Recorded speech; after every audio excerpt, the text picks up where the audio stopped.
Agora deixa eu voltar a conversar com a advogada Isabelle Neves sobre direito trabalhista. E são várias as dúvidas comuns nesse universo.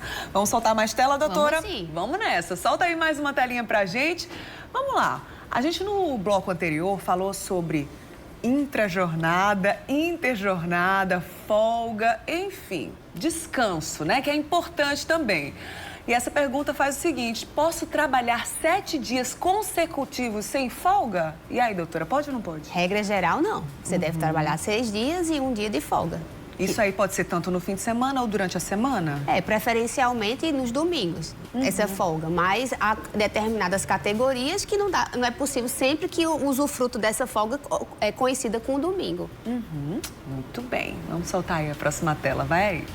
Todo empregado tem direito a férias anuais?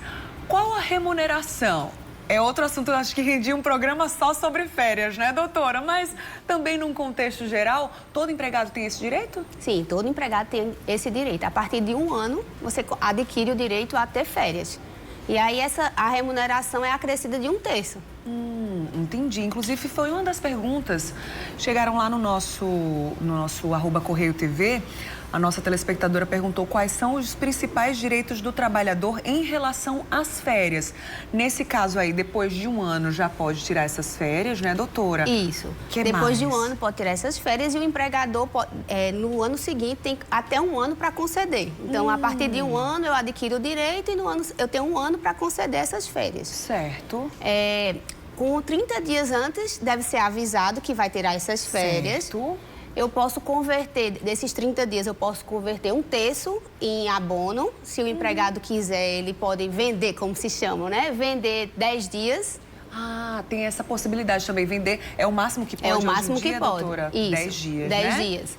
E aí eu também posso fracionar, né? E aí, a depender se houver um acordo entre as partes, um combinado, eu posso fracionar essas férias para coincidir com as férias escolares dos filhos. Ah, legal. Certinho. Mas tudo deve ser combinado e ajustado entre as partes. Se possível, previamente. Previamente, né, para dar doutora? tempo de organizar, né?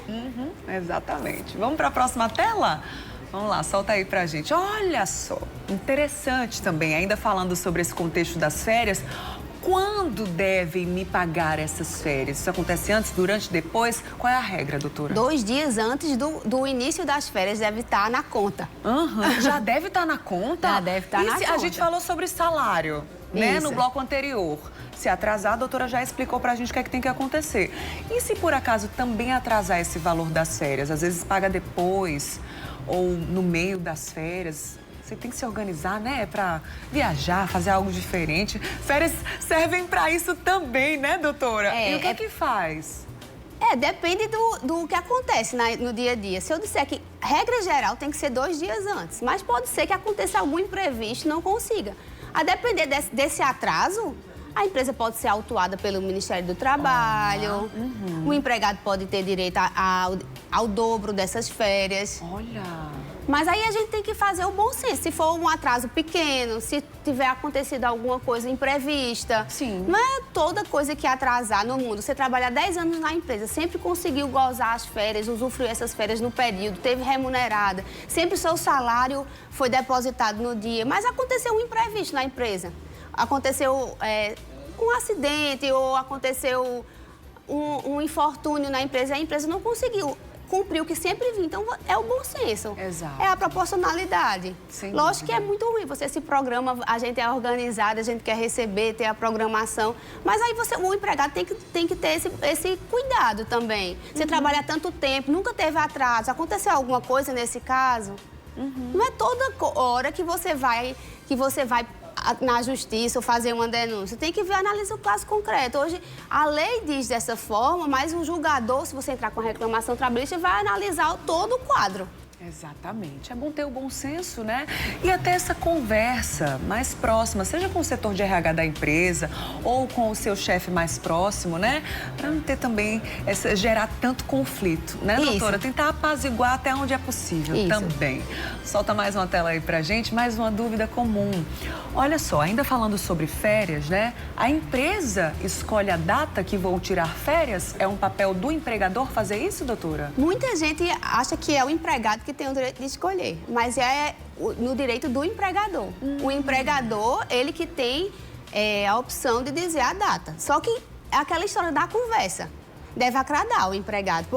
Mas aí o empregador vai fazer a programação, porque tem vários empregados para conceder essas férias. Não dá para sair todo mundo ao mesmo tempo. Não dá para sair todo mundo ao mesmo tempo. Então, é uma prerrogativa do empregador. Mas com a conversa, com o ajuste, é possível, sim, que as duas partes fiquem bem. E dentro daquele direito que você falou, que dá para fracionar essas férias, a gente consegue ver os melhores meses para esse empregador e também para o empregado, né? Para que consiga fazer esse acordo da melhor maneira possível, né, doutora? Isso, por exemplo, na área do comércio. Tem épocas do ano que é aquecido, graças a Deus. Então, se todo mundo tirar férias em dezembro, perto do Dia das Mães, nos eventos que aquecem o comércio, é ruim, né? Exatamente. O pessoal de restaurante, a gente nota que a cidade fica mais, aqui em João Pessoa, janeiro, dezembro. Isso. Então, todo mundo vai tirar férias nesse período. Não, todo mundo deve estar trabalhando, porque você quer que a sua empresa, ela gire, que mantenha ativa. Aí, a depender da situação concreta, você não tem quem deixar seu filho, você pode negociar com o seu empregador para que fique bom para todo mundo. Exatamente. Isso vale para nós aqui também, que a gente tem sempre períodos que são mais importantes, né? Enfim, projetos especiais como janeiro, junho, dezembro também. Então, todo mundo meio que vai se adaptando, né, doutora? Isso. Vale para todas as funções também. Mais uma tela, vamos nessa. Olha só, acho que a doutora até já adiantou essa, né, doutora? Eu posso vender minhas férias? É só um trechinho, né? É só 10 dias. Apesar de, às vezes, o empregado tá querendo esse valor em dinheiro, mas as férias, elas são pensadas para o empregado descansar. Isso. Então, se você continuamente fica trabalhando sem pausa, você pode adoecer, o risco de fazer coisa errada, de você errar no seu trabalho aumenta. Então, as férias, ela não é só o dinheiro, é o usufruto.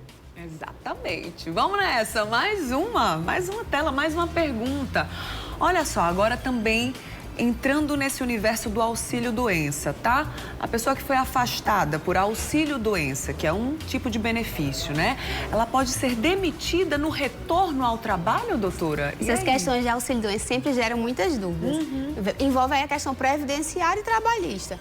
O auxílio-doença, ele tem duas espécies, o acidentário e o previdenciário comum.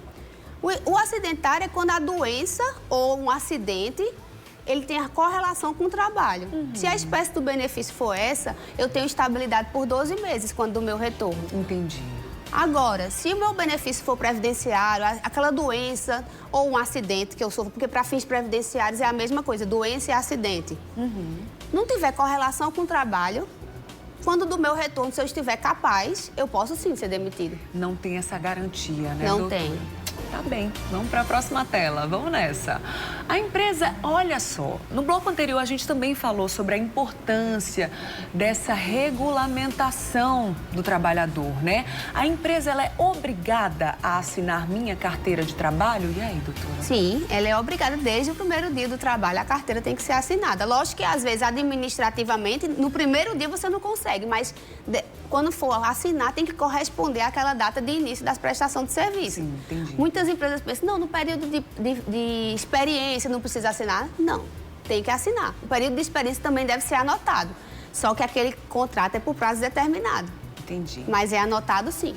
Muito bem. Mais uma telinha aqui para a gente finalizar o nosso quadro Seu Direito de hoje.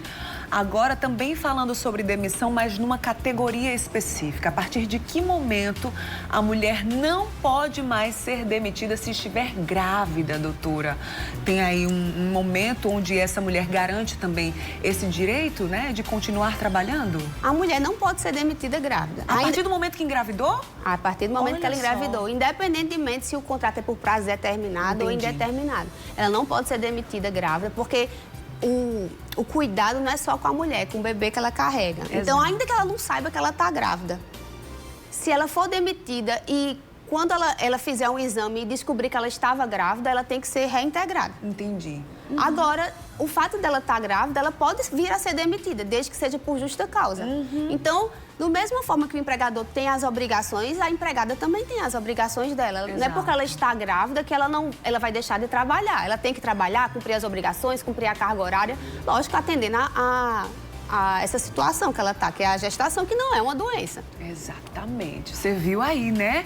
Ó, respira, que foram muitas perguntas, né, doutora? Mas pra gente celebrar esse Dia do Trabalhador, é importante a gente levar informação pra você que tá aí do outro lado também, tá? Você pode rever até esse conteúdo no nosso canal no YouTube depois e acessar o Instagram da doutora Isabelle Neves. Tá aí na tela, @Isabelle Neves. Doutora, obrigada pela participação, viu? Um ótimo dia pra você. Obrigada, é um prazer. Sempre que precisar, estou à disposição. Tá bem, combinado. Boa Beijo, quarta-feira. Até tchau. a próxima. Muito bem.